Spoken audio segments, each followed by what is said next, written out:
दौंडच्या यवतमधील परिस्थिती आता पूर्वपदावर आली आहे। दरम्यान पोलिसांनी जाळपोळ प्रकरणातील 15 ते 20 जणांना ताब्यात घेतलंय। पहाटेच्या दरम्यान पोलिसांकडून सगळी माहिती घेतल्यानंतर काही जणांना ताब्यात घेण्यात आलं। एका सोशल मीडियावरच्या पोस्टमुळे या भागात तणावाचं वातावरण निर्माण झालं होतं। आक्षेपार्ह पोस्ट टाकल्याच्या वादातनं 2 गटात राडा झाला। यामध्ये जाळपोळ देखील करण्यात आली। पोलिसांनी वेळीच परिस्थितीवरती नियंत्रण मिळवलं। दरम्यान सध्या या परिसराला पोलीस छावणीचं स्वरूप आलंय। काल दिवसभर यवतमधले सर्व व्यवहार ठप्प झाले होते। दरम्यान काही जण तणावपूर्वक किंवा जाणीवपूर्वक हा तणाव निर्माण करण्याचा प्रयत्न करत असल्याची प्रतिक्रिया मुख्यमंत्री फडणवीसांनी दिली।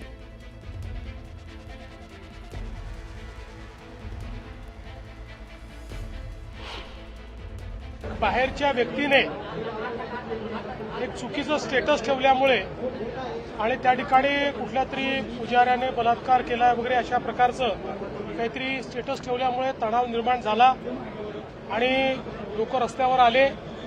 जमावाला पांगवण्याकरता काही प्रमाणात लाठीचार्ज देखील करावा लागला, पण आता परिस्थिती नियंत्रणामध्ये आहे। दोन्ही समाजाचे लोक एकत्रित बसलेली आहेत आणि हा तणाव त्या ठिकाणी संपवण्याचा प्रयत्न चाललेला आहे। मात्र अशा प्रकारे जाणीवपूर्वक काही लोक तणाव निर्माण झाला पाहिजे अशा प्रकारचे स्टेटस ठेवून किंवा तशा प्रकारच्या घटना या घडवताना त्या ठिकाणी पाहायला मिळत आहेत। त्यांच्यावर कठोर कारवाई ही निश्चितपणे केली जाईल। या संदर्भात माहिती घेऊयात। आमचे प्रतिनिधी विनय म्हात्रे आपल्या सोबत आहेत। विनय, गेल्या काही दिवसांपासून सुरू असलेला हा प्रकार, आत्ताची स्थिती काय आहे? काय वातावरण सध्याचं यवतमधलं?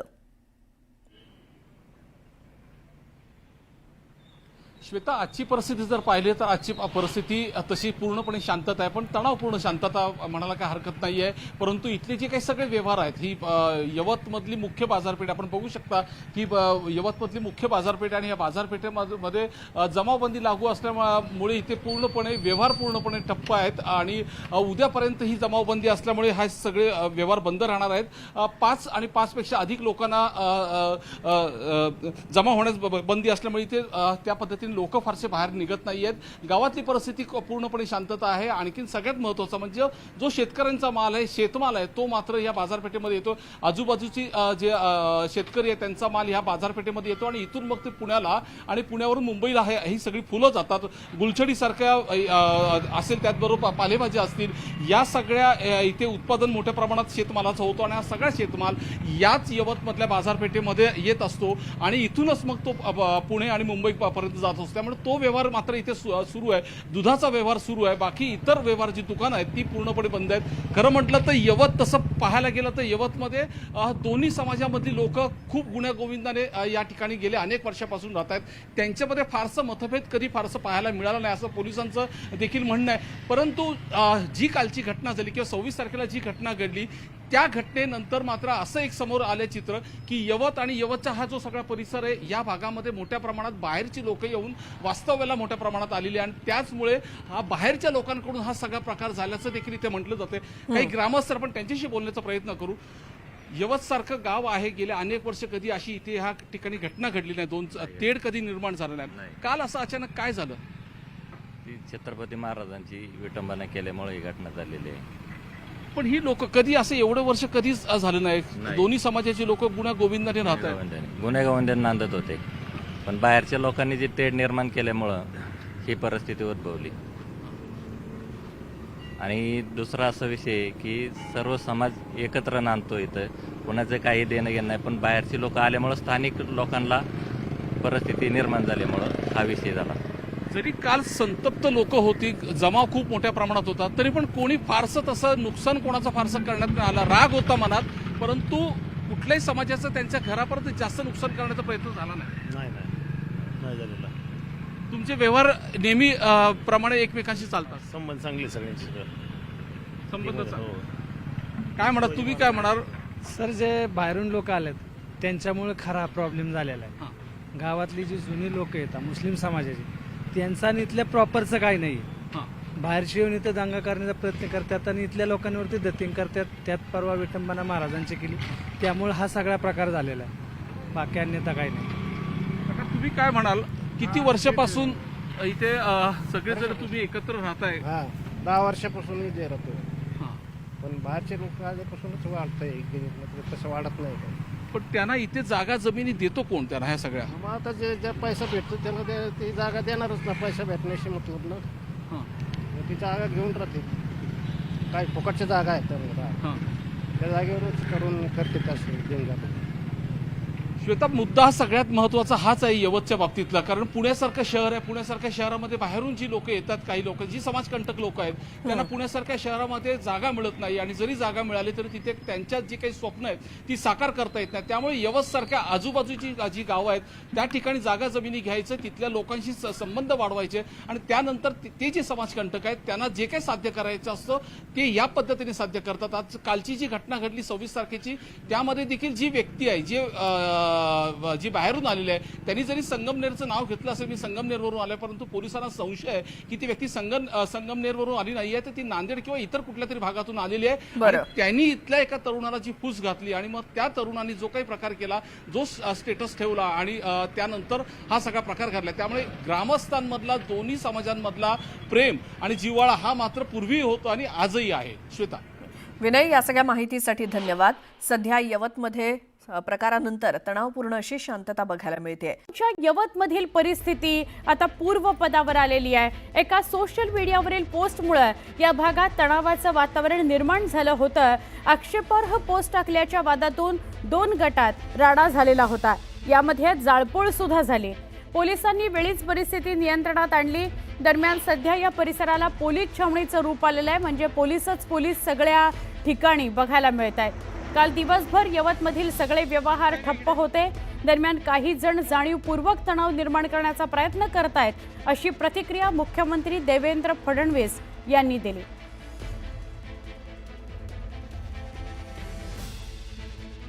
यवतमध्ये नेमकं काय घडलं ते आपण बघणार आहोत.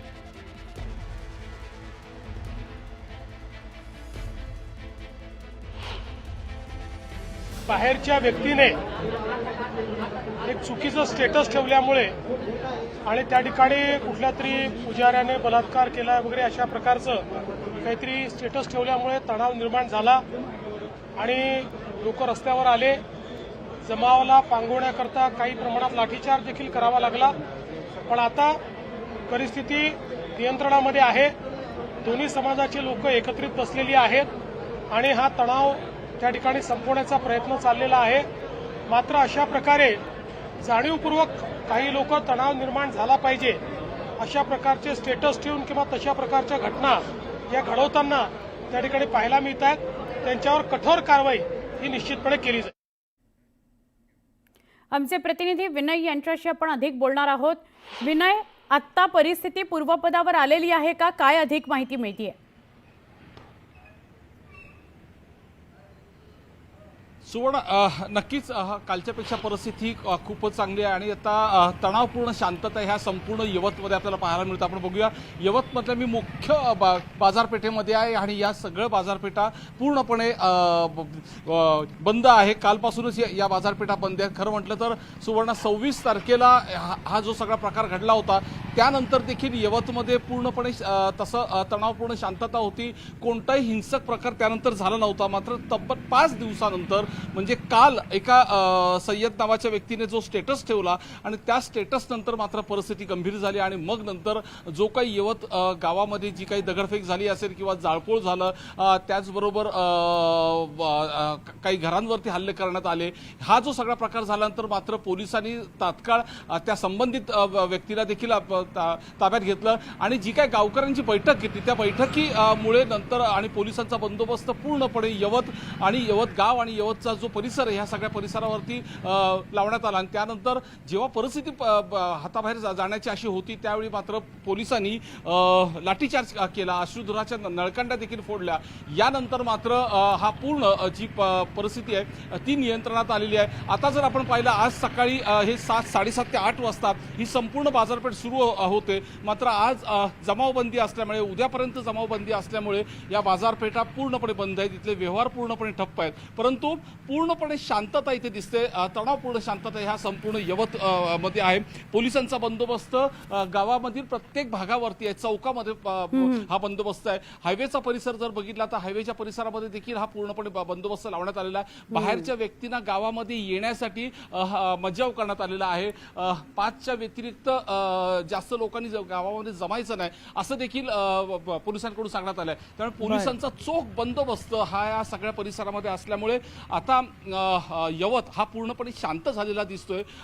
जे ग्रामस्थ आहेत ते देखील आता हळूहळू गावाच्या बाहेर निघायला सुरुवात झाली आहे. मात्र व्यवहार सुवर्ण पूर्णपणे थांबलेले आहेत. सगळ्यात महत्त्वाचं म्हणजे काल जेव्हा घटना घडल्यानंतर राज्याचे उपमुख्यमंत्री अजित पवार हे घटनास्थळी स्वतः आले आणि त्यांनी लोकांना देखील आवाहन केलं की कोणता अनुचित प्रकार होणार नाही याची दक्षता ग्रामस्थांनी घ्यावी.